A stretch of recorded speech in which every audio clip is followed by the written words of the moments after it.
Este es el proyecto final del módulo 5, Seguridad en Infraestructura y Aplicaciones Web para la Maestría en Ciberseguridad y Ciberdefensa, presentado por Félix Jorge Ramírez Arispe. Bueno, empezamos explicando el proyecto, que consiste en 4 pasos para la empresa Pollito Soft. Primero, el primer punto, infraestructura de trabajo. Le vamos a presentar en qué está basada nuestra infraestructura de trabajo que hemos realizado en VMware, todo virtual. El segundo es el plan de trabajo, donde vamos a explicar la obtención de la información, sistemas operativos Linux, sistema operativo Windows, servidor de base de datos, es donde vamos a extraer la información de usuarios y otros archivos que son necesarios para este trabajo. Después esa información que hemos obtenido de los servidores la vamos a organizar, la vamos a llevar a archivos en Excel para poder tratarla y sacar conclusiones. Por último, analizaremos la información que tenemos en Excel. El paso 3 es las conclusiones y observaciones a las que hemos llegado con el análisis de la información. Y como el cuarto paso es la explicación de un caso de los 10 de OWASP. En el caso explicativo, nosotros hemos tomado de inyección SQL a través del post chars, que es post búsqueda, ¿no? En un buscador vamos a inyectar código SQL. Bueno, ¿en qué consiste nuestra infraestructura del proyecto Pollito? Pollito está basado en la instalación de un directorio activo que reposa sobre Windows Server, un sistema ERP de la empresa donde está desarrollada en Java y PHP. También tenemos un servidor de base de datos SQL Server, que es donde está nuestro motor, ¿no? Y nuestras bases de datos. Toda esta infraestructura está montada sobre VMware. Es un ambiente de prueba simulado para la empresa Pollito, ¿sí? Para la empresa Pollito. Entonces, el Windows Server, directorio activo, Linux con su ERP, Java, donde se ha instalado en Java el ambiente completo de desarrollo, el editor de Java y PHP. También en Windows Server tenemos directorio activo instalado con usuarios y grupos bien definidos. También tenemos el Windows Server que está dentro del dominio al ser un servidor Windows, ¿sí? Y base de datos SQL Server. Como ustedes pueden apreciar, aquí se ve la empresa Pollito.com con sus usuarios de las diferentes unidades que trabajan con el sistema ERP y los usuarios que están definidos en cada unidad. Este ambiente bajo Windows.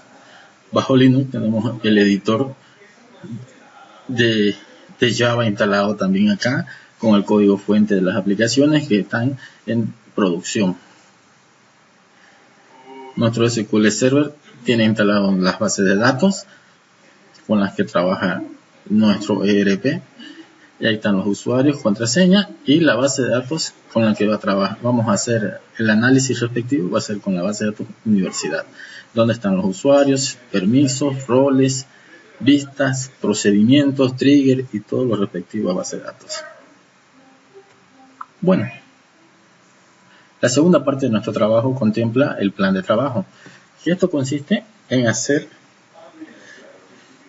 una auditoría a los archivos del directorio activo a través de una herramienta de software que es el DUNSEC, con el cual vamos a obtener los reportes de usuarios, grupos, permisos, servicios, derechos, todo lo que necesitemos analizar, todos los requisitos, y lo vamos a exportar como reporte en archivos TXT. Esos archivos TXT que nos mande el DUNSEC los vamos a pasar a un archivo en Excel para organizarlo y su respectivo análisis. El sistema operativo Linux, también de la misma forma que Windows, vamos a obtener información de archivos del sistema, pero esta vez no vamos a usar una herramienta de terceros, sino simplemente vamos a utilizar la línea de comando y vamos a ver los archivos de configuración del sistema operativo. Sencillo. Eso mismo lo vamos a exportar a archivos TXT y los vamos a analizar después llevándolo en una planilla de Excel. De la misma forma, para el servidor de base de datos SQL, vamos a obtener la información de parámetros, configuraciones, accesos al servidor, permisos de usuario, roles y otros muy importantes, obteniendo mediante el analizador de consulta. O sea que en nuestro plan de trabajo nosotros tenemos unas consultas ya bien definidas, permisos bien que necesitamos analizar. Una vez obtenido todos esos archivos, procedemos entonces a exportarlos a Excel, y de Excel ya podemos trabajar de una forma organizada y mediante filtros. Como podemos apreciar en la pantalla, tenemos que de los archivos password, las propiedades del usuario root y de los diferentes usuarios a través de shell-l root. Después también podemos ver con el cat en etcétera login.def todas las propiedades que tiene ese archivo. Lo mismo para el shadow, y así consecutivamente vamos sacando para cada archivo en cuestión que es lo que nos necesitamos, como hasta el sudo ers. Todos esos archivos entonces, que en total serían 2, 4, 6, 8, 10 archivos, 10 archivos que hemos llenado de tipo txt, y los vamos a exportar después organizándolos en Excel. ¿Sí? Aquí los vamos a ir a través de sus propiedades de Excel, que nos permite llevar cualquier archivo delimitado por algún tipo de carácter, separados puede ser por coma o cualquier otro definido, y o por tabulaciones, ¿no? Una vez ya exportado, continuamos todo ya general, le decimos qué tipo de texto es lo que va a tener, o fecha, o número, o lo que ustedes quieran, las propiedades, y con eso estaría ya exportado a Excel. El siguiente sistema operativo es Windows. Ya Windows dijimos que lo íbamos a hacer con una herramienta externa para sacar toda la información que tiene nuestro directorio activo de pollito.com. ¿Sí? Para eso usamos DunSec. Con DunSec podemos hacer reportes de usuarios, de permisos, de política, servicio, derecho y lo que necesitemos. Ya viene predefinidos estos reportes, ¿sí? Que nosotros simplemente elegimos cuál queremos sacar, nos los muestra y pues lo guardamos como un archivo txt con separación de coma. Aquí, por ejemplo, para el usuario tablas podemos elegir qué campo necesitamos mostrar, lo llevamos a la derecha y le damos OK y comienza a mostrarse. Una vez hecho todos los reportes necesarios, como son de grupos, política, derechos, service, share y usuario, pues los tenemos en txt. Vamos a proceder a llevarlos a un archivo en Excel. De la misma forma que en Linux procedemos, porque lo tenemos en formato txt, le decimos que está separado por coma y lo exportamos. Ya tenemos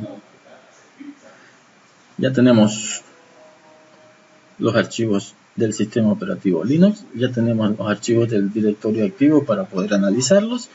Ahora nos faltaría el último, que sería el servidor de base de datos. Esto lo vamos a hacer a través del analizador de consultas del propio servidor SQL. ¿Sí? A través de consultas bien definidas, previas, que ya hemos hecho en nuestro plan de trabajo.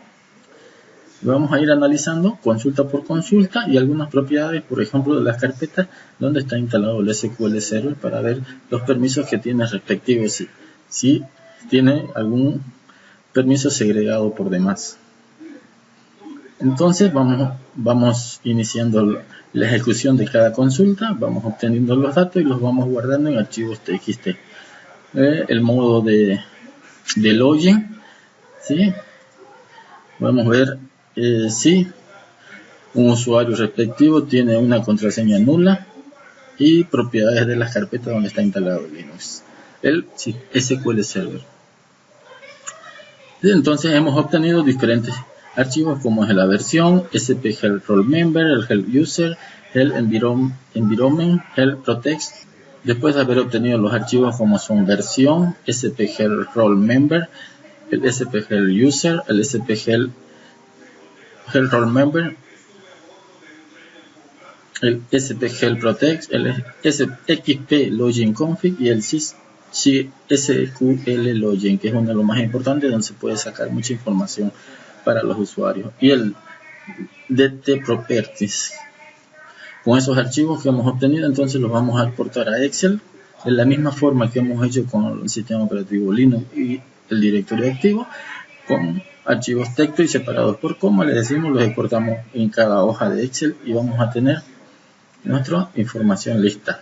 Para un mejor entendimiento de cada información, pues vamos a aplicar un filtro, ¿no? Ese filtro nos va a permitir poder filtrar y por un campo respectivo ver las propiedades que tiene cada usuario. Por ejemplo, si tiene una contraseña nula, pues aplicaremos sobre la contraseña password y vemos cómo se comporta. Entonces, organizada nuestra información tanto de Linux, de Windows y de SQL, con eso aplicamos los filtros respectivos en todas las hojas que hemos creado y los guardamos y podemos después hacer un análisis de cada observación que tengamos, ¿no? De acuerdo a nuestro plan de trabajo, lógico, ¿no? Ese es el análisis que vamos a hacer. Por ejemplo, verificar la existencia de usuarios genéricos, verificar la existencia de usuarios duplicados, verificar los nombres de usuarios, verificar la columna locked que es bloqueo del usuario por eventos de seguridad. La última fecha de conexión, si es que es una persona, por ejemplo, que ya no trabaja en la empresa, pero aún así sigue logueándose. Verificar que la cuenta administrador se encuentre también renombrada, que la cuenta invitado no se encuentre habilitada, y si está habilitado, pues que sea por un periodo determinado, ¿no? Cuando se la necesite, no todo el tiempo, que la contraseña caduque también. Y así, entre los grupos también podemos verificar los grupos administradores, quiénes pertenecen a los administradores, cuál es la descripción de cada grupo.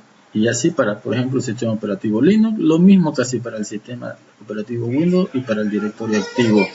Lo mismo que Linux, entonces para el plan de trabajo Windows, que es nuestro directorio activo, tenemos casi las mismas propiedades que en Linux. Para el plan de SQL pues varía un poco porque también tenemos que verificar dónde está instalado, qué permisos tienen y los usuarios a qué base de datos pueden acceder, si son DBO, DBA, y qué tipos de roles tienen, si pueden escribir, leer, que no debería haber para otras personas, la segregación de usuarios y muchas cositas que tenemos en nuestro plan de trabajo.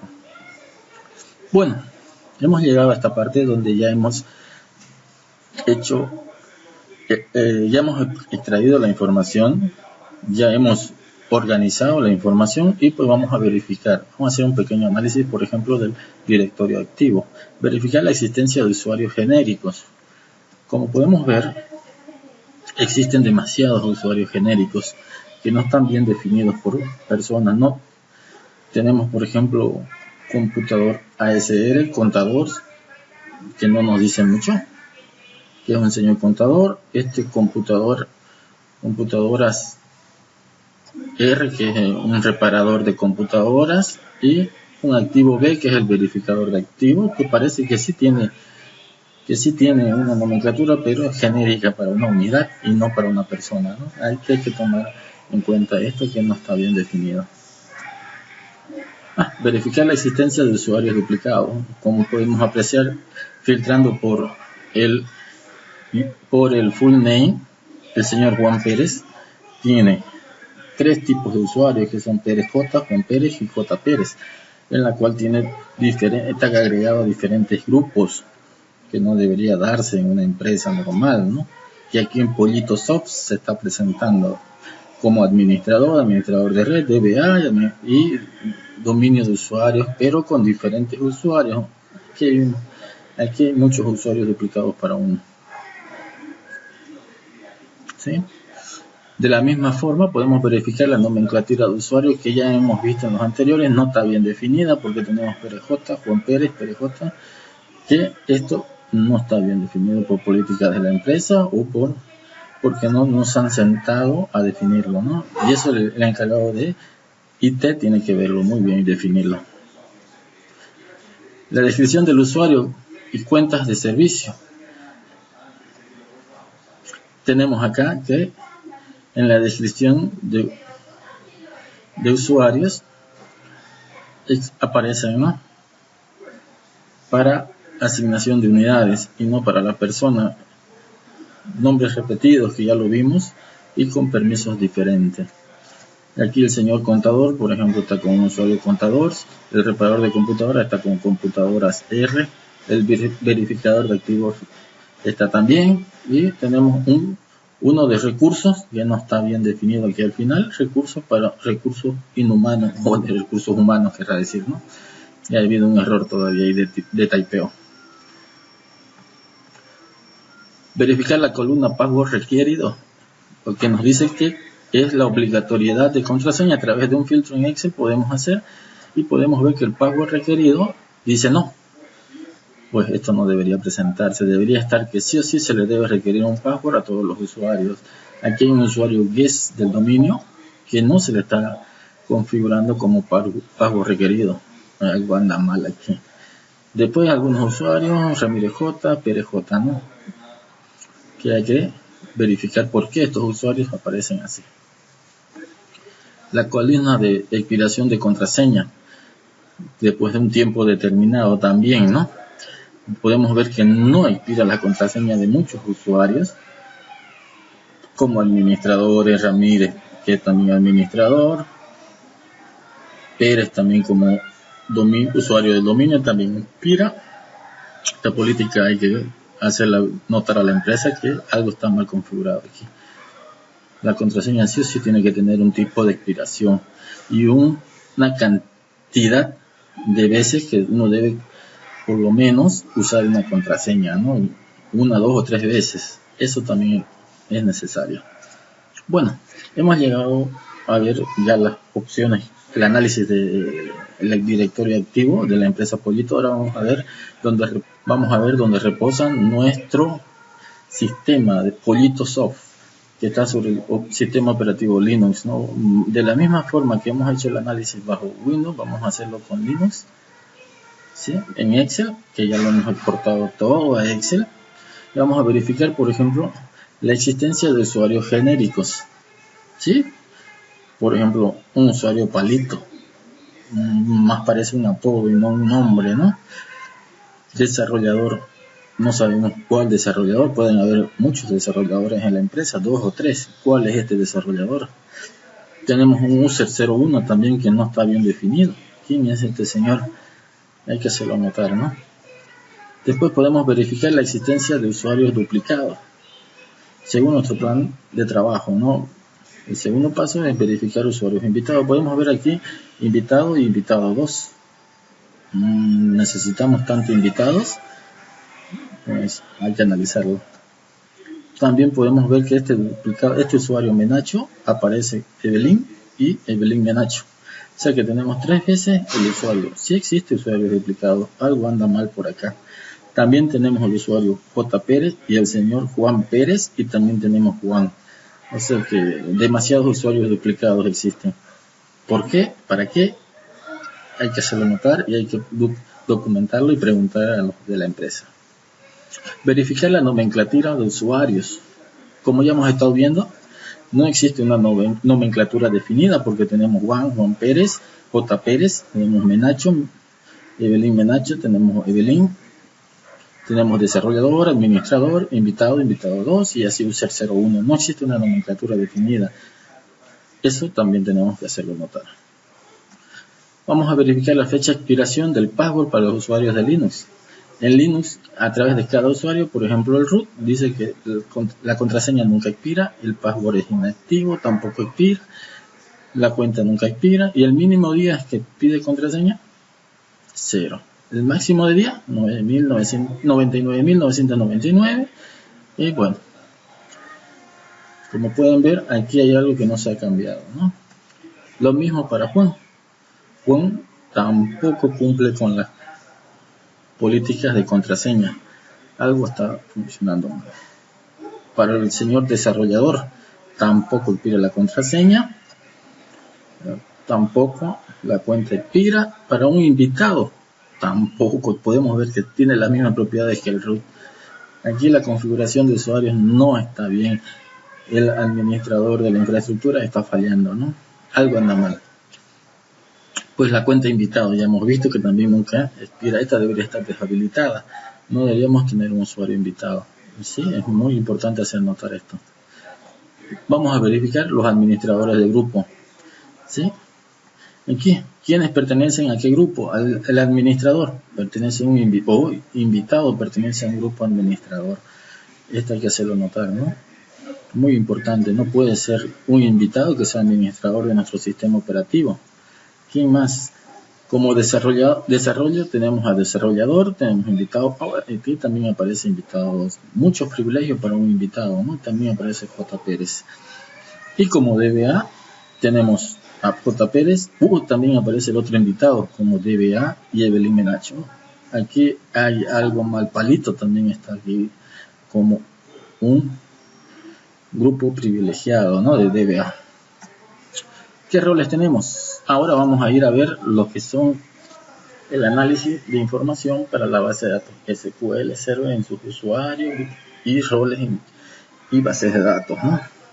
Podemos ver que todo database role pertenece al database owner, ¿no? DBO.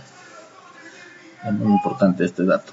Objetos de SP Tables. En SP Table podemos ver que la base de datos universidad está con DBO y tiene muchas tablas, ¿no? Podemos hacer notar que estas tablas también tienen nombres muy intuitivos, ¿no? Por ejemplo, la tabla usuario, la tabla role, profesor, persona, grado. Aquí hay algo que no está bien. Esto es muy peligroso tenerlo con estos nombres descriptivos. Se deben cifrar por lo menos con tablas, con nombres que no hagan referencia a lo que creemos que es, por ejemplo, usuario, ¿no? Que debe ser los usuarios de la base de datos para poder ingresar los permisos, ¿no? Y poder acceder al mismo, ¿cierto? Es muy importante saber esto, que esto se debe cambiar, tanto en la base de datos como en el ERP, ¿no? Análisis de las acciones del delete, insert, update y select. Esto lo obtenemos del archivo SP Help Protect, ¿no? El DBO podemos ver que tiene, ¿no? Los objetos, aquí están. El gran tor, que es el DBO, las acciones de protección que puede ejecutar, puede hacer select, y la columna donde podemos hacer de todo, ¿no? Las vistas, los ensambladores que son DBO y sys. Aquí no hay mucho que notar, pero en XP Login Config podemos ver el modo de autenticación de SQL, que dice que podemos hacer autenticación en modo Mixed, que es tanto Windows como SQL Server. Podemos hacer la autenticación. Vamos a ver las políticas de contraseñas activas a través de la consulta característico from sys SQL Logins. SQL Login, el tipo, ¿no? Podemos ver que Evelyn tiene políticas activas. ¿Sí? Aquí deberían aparecer todos en uno. No tienen políticas activas de contraseña. Aquí hay algo mal, están en 0. Aquí hay que hacer una observación a la empresa. Todos están en 0, que no, es decir, que no tienen políticas de contraseñas activas para loguearse, ¿sí? También podemos ver que la expiración de la contraseña está en 0. Otro detalle muy grande aquí, otra observación. Esto debería estar en 1 de todos los usuarios. Aquí hay algo que está mal, ¿no? Para el logueo de usuarios, las políticas de contraseña. Estas políticas de contraseña son muy importantes. Vamos a verificar la complejidad de la contraseña, ¿no? A través de el campo type, que esté en S, y además que la política esté en 1, o sea, diferente de 1. Sí, aquí tenemos, la consulta nos devuelve más de 10 datos. Las políticas de contraseña están mal, muy mal en esta empresa. Bueno, ya concluyendo con las observaciones del análisis que hemos hecho para esta empresa Pollito Soft, la auditoría completa de los archivos del sistema con nuestro plan de trabajo, pues podemos sacar algunas conclusiones, como son que no existe segregación de funciones, no se tiene definida la nomenclatura de nombres de usuario, existen demasiados usuarios repetidos con muchos permisos que no deberían tener, existen usuarios invitados que están habilitados y tienen permisos que no deberían tener, ¿no? Las carpetas con permisos abiertos para ser modificados, ¿sí? Se les ha dado permisos para meter archivos seguramente o cambiar, ¿no? Nombres de tablas muy explícitas en su nombre, y sí, eso lo hicimos notar. usuarios con permiso a las bases de datos para hacer cirugías de datos. Como se pudo ver, usuarios tienen permisos de DBA y de DBO. Contraseñas que nunca expiran, tanto en Linux como en Windows como en SQL, las contraseñas que nunca expiran. Lo mismo para el logueo de usuarios ya despedidos que no podemos certificar a través de su última fecha de logueo y que siga logueándose. Esas son algunas de las conclusiones y observaciones que hemos hecho en este trabajo a través de esta pequeña experiencia, ¿no? Instalando tanto servidor Linux, Windows y sobre todo el directorio activo, que fue lo que más ha costado, ¿no? Y poder trabajar con Windows y poder introducir todas las computadoras en el directorio activo. Si bien he hecho la diapositiva, he capturado las pantallas porque la máquina se ponía muy lenta y no podía trabajar.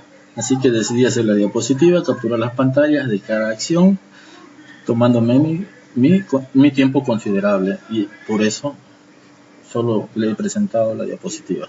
Bien, como cuarto paso vamos a hacer la explicación de un caso de inyección SQL del top 10 de OWASP. ¿Por qué inyección SQL, no? Porque es uno de los más importantes, ¿no? Y de los que todavía sigue con mayor intensidad en todos lados. Esto lo vamos a saber a través de la herramienta VBox. Entonces, las fallas de inyección como SQL, no SQL, OS o LDAP ocurren cuando se envían datos no confiables a un intérprete como parte de un comando o consulta. Los datos dañinos del atacante pueden engañar al intérprete para que ejecute comandos involuntarios o acceda a los datos sin la debida autorización. ¿Sí? Entonces, esta práctica consiste en la inyección SQL post-share. Para esta práctica montaremos ya dijimos una máquina virtual con VMware de la herramienta para explotar vulnerabilidades VBox versión 1.6. Sí, esta ya viene preinstalada y solamente es montarla en el ambiente virtual. Entonces, la práctica consiste en la página web VBox verificar si se puede inyectar el código SQL a través de forzarlo a un error. Una vez forzamos el error, nos va a decir en qué base de datos estamos y cómo podemos inyectar ese código, tanto inicio como final de la consulta. ¿Sí? Una vez podamos inyectar el código SQL, podemos averiguar ya sabiendo el nombre de la base de datos, pues vamos a ir a acceder a las tablas y desde luego a los campos y obtener la información que necesitamos, que es la usuario y contraseña, para acceder al mismo. ¿Sí? La metodología entonces para esto es el de SQL Injection Post-Share. En su buscador nosotros tenemos que podemos hacer búsquedas sencillas para películas. Una vez hacemos las búsquedas para películas, todo funciona normalmente. Y lo que buscamos nosotros con la inyección SQL es que nos muestre errores la página para poder ver dónde estamos y sobre qué ambiente estamos trabajando y qué podemos hacer. Para eso nosotros introducimos, por ejemplo, una comilla simple y le damos buscar y forzamos a un error. ¿Sí? Esta página nos devuelve un error en el que dice que hay error de sintaxis SQL, el motor de base de datos en MySQL, y nos dice que la consulta está mal hecha con un símbolo de porcentaje, o sea que utiliza un carácter especial para hacer las búsquedas, tanto al final, ¿no?